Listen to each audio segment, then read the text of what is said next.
Hi guys, welcome back to Simple Blissful Living. This is Romy and today I'm bringing you a recipe for Jinga ke Tarkari or Masala Shrimp. This is a simple and easy dish with the shrimp that is stir-fried in some spices. It's quick and easy and the ingredients are simple. You're going to need some onions, some chopped tomatoes, oil, curry leaves, ginger garlic paste with some hot pepper if you like, some cumin seeds, salt to taste, garam masala or Fiji masala, some turmeric, some tomato paste, and some cilantro.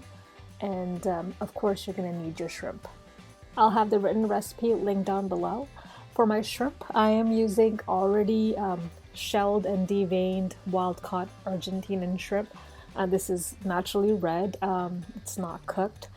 If you do get, just regular shrimp that has the shell on it, you can leave the shell on, but I do recommend deveining it so you can clean it up.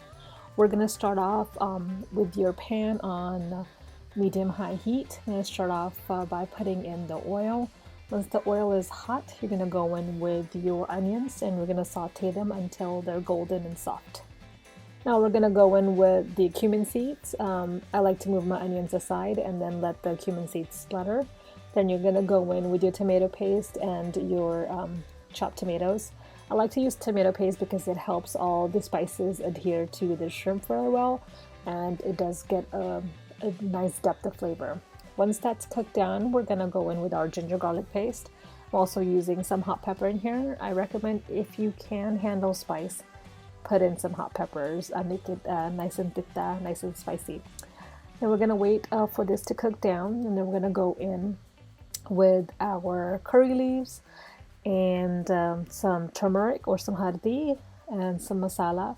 You can use Fiji masala, hot punjas masala, or you can use garam masala. Then we're going to stir this and cook this down. If you notice that your pan is getting pretty dry and sticking like mine is, you can add in some water, and I think ended up using about half a cup of water to cook this down.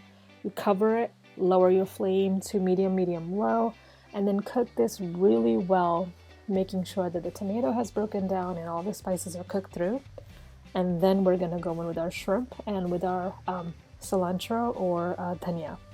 Now I do like to cook the shrimp and the dhania together. I don't just garnish with it.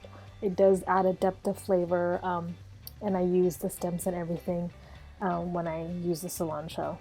Now we're going to cook the shrimp uncovered on medium-low heat for 5 to 7 minutes, 10 minutes most at the most. You don't want the shrimp to be overcooked. You want it still to be plump and juicy because overcooked shrimp will taste rubbery. So don't spend more than 10 minutes cooking this shrimp. As you can see here, the spices are well coated on the shrimp. It's a little dry. It's on the dry side, but the shrimp is still plump and juicy. And that's it. This is really good with some roti. I've been eating cassava flour roti a lot, so I like to serve mine with roti and some veggies on the side. Very delicious. It's also amazing with dal and rice, of course. And if you do give this recipe a try, let me know what you think of it. Again, I'll have the written recipe on my website and it's linked down below. Until next time, take care you guys and I'll see you guys very soon. Bye bye.